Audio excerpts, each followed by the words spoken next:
Let's see. Series 1981, $5. Yep, that's Lincoln on there. I wonder what something like that goes for. Let's take a peek in the book.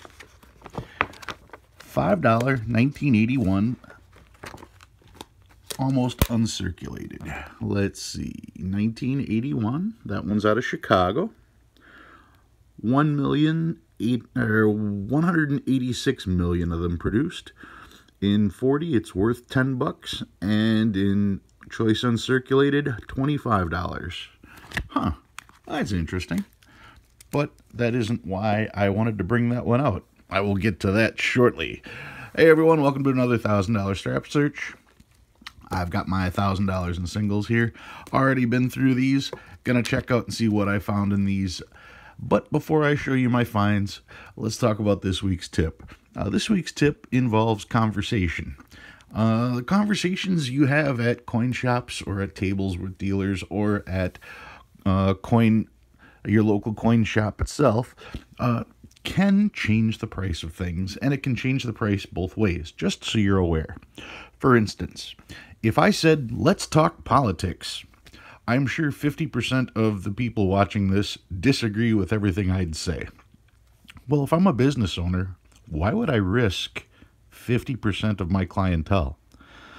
Just to prove that fact, when I was at a coin shop, I had $500 burning a hole in my pocket, and the coin shop owner couldn't stop talking politics, and it didn't agree with me. So even though I had $500 in my pocket, I spent $4 on supplies, walked out the door, and went down 20 miles to the next coin shop that I knew of, and spent a couple $100 there because he didn't want to talk politics. He wanted to talk coins and paper money. So that's my hint for this week. Conversation. Be aware of what you're saying. Be aware of who you're saying it to.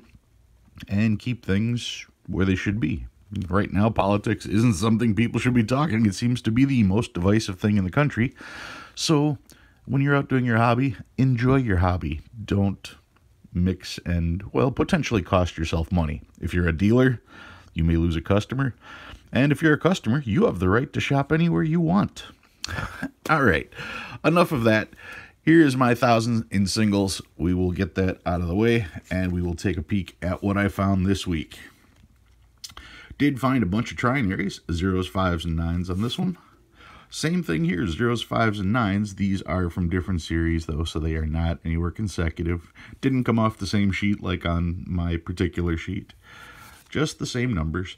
This one is 0s, 3s, and 4s. Kind of rough, probably going back in circulation. 2s, 5s, and 8s on this trinary. 2s, 4s, and 7s here. 0s, 2s, and 3s. One off from a binary, but still a trinary. Now, this one was interesting. This has a couple of things on it. First of all, it's a trinary, 2s, 7s, and 9s. Secondly, it's got quad 2s. It starts off with 4 2s. And thirdly, it's also an upward ladder. It's got 2s, 7s, and 9s. So all of the numbers are in ascending order. So there's all kinds of reasons to make this particular one interesting and collectible. So this one's definitely going to be a keeper for me. This one is quad 4s, not in the greatest of shape, but it was also a trinary, 4s, 5s, and 8s. It's too bad it's in such poor condition, having quads being a trinary and so forth. Next up, I found quad 0s, and it started with a 0 as well, so 4 0s in a row. Would have been nicer if those 4 0s were there to start the bill. Quad 1s on this one. Still a little rough on the condition. Quad 3s, lots of quads in this pull. Another quad 3s, 2009. Quad 4s. Quad 9s, and I think I had a second quad 9. Yes, I did. Second quad 9 right there, also from 2009. From the W series. I mean, that's getting pretty deep into letters when you're starting to talk about W, X, and Y. This one is a birthday note. This one would be June 30th, 1995. Not in the greatest of shape, but June 30th, 1995. That's one of the more recent notes that I found. There's a chance that people watching this video may actually have that birth date or may have children born on that day. So June 30th, 1995. Found some stars. This one is beautiful. Nice, crisp 2013 star note. This one I have a lot of high hopes for. It's not in the best condition, but it does start off with 3 zeros. Let's remember, if you're reading that as a number, that means this bill is 21,618. So that is an extremely low star note. So I am hoping that's going to come out on my currency collection as one of the lower mintages. I may be wrong. It may be one out of 320 million or 3.2 million, but it would still be cool if that was one that was a rare. Found quite a few stars. Well, not as many as usual. Did find numerous stars. Most of these are all 2013, but that one was clearly the lowest. This one's fairly low, 571,000. But could be a rare note nonetheless. Like I said, I check them all once I get to about 100. So lots of stars to be found this week. And this one's rough, so if it doesn't grade out, it's definitely going to be going back. It's amazing what people have in their pockets and don't know. More stars. Then we get to the older bills. I found a lot of older bills, but they weren't that old. These were all 1999s. 1999. And most of them were in pretty rough shape, but this one's okay. This one's decent. 99 here as well. Another 99. 99. Rough. Probably going to go back. Really rough, but this one's a 1993. And the oldest note in the bunch, this was a 1988A. Of course, whenever you get 88As, 93s, and 95s, you check for that web note, just to make sure it's not a web press note. So that was this week's find from 1,000 bills. Let's take a peek at my most recent pickup. It's actually the note that inspired my story to start with. I wanted to show, once I left the coin shop and I went to the other coin shop, I found this bill. Now this looks a lot like one of the bills I showed before, but this one is the real deal. This is a $5 bill printed in 1981, and you'll notice some things that are missing with it. It has no Federal Reserve number. It has, or I should say, no Federal Reserve letter, none of the Federal Reserve numbers, and it has no serial numbers, as well as no green seal over the fives. Excuse me. Now, if I zoom in real close on the 5, you can see all those very fine lines on there. None of those lines are broken. So this was not a bill that was tampered with in any way. And now that there's a little bit of light behind, you can kind of see what makes this bill so special. Because all that happened was this bill got it printed on the wrong side. That's how I knew it was a Chicago note. There's the G. I did double check and triple check the serial numbers to make sure that the serial numbers were the same. And it does have the Federal Reserve seal. Now, if I compare this to any other bill, everything is lined up just the way it's supposed to be. So it's not like it's a misprint or anything that way. It was simply fed in the machine backwards.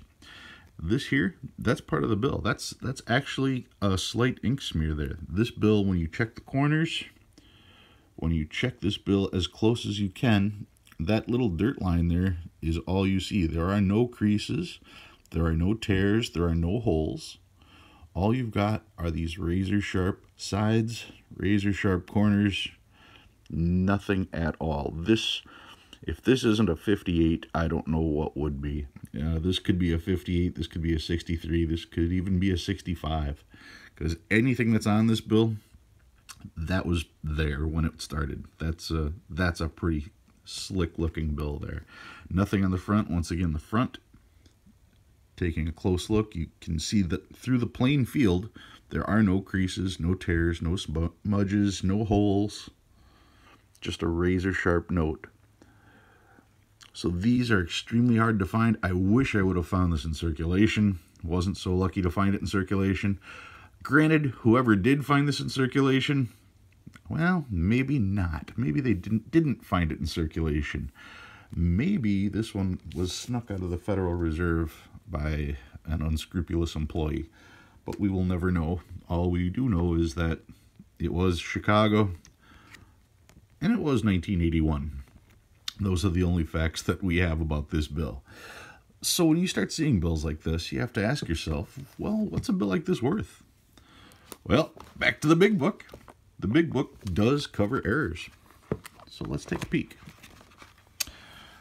If I look right here, that there says overprint errors, and it shows overprint on the back. That's exactly what we've got. We've got the Federal Reserve's number, I should say Federal Reserve letter, the Federal Reserve numbers. We have the seal and we have the serial numbers, just like what's pictured there. And of course, that's the last bill on the page, so I have to turn the page to get to the actual paragraph.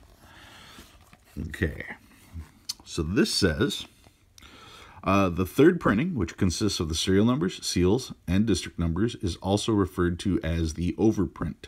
Several types of errors involve the overprint.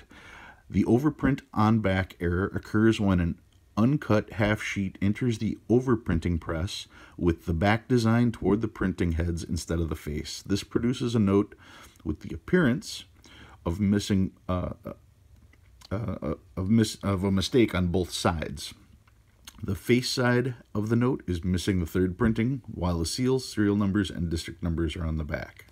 So that would be the third printing, and what did they call it officially? Overprint on back. So, if I look down here, there it is, overprint on back. If it grades out at a 12, it's $200. At an EF 40, extra fine 40, you're talking $300. And that particular bill, which I may send in, Choice 63 uncirculated, $450 on that particular note. I have the feeling this is going to be much closer to the 63 grade than the 12 grade, because that note is just sweet. Nothing wrong with that one anywhere to be found at all. So that's what I've got for you guys this week, my third printing error, and hope you enjoy. You guys, if you learned anything new this week, go ahead and hit that like button. If you like what you see, go ahead and subscribe. I always love seeing comments from you guys. I love putting out these videos. And, of course, with all the coughs and everything else, you know I do it all in one take and unscripted. So, hope you enjoy. I'll see you guys next week.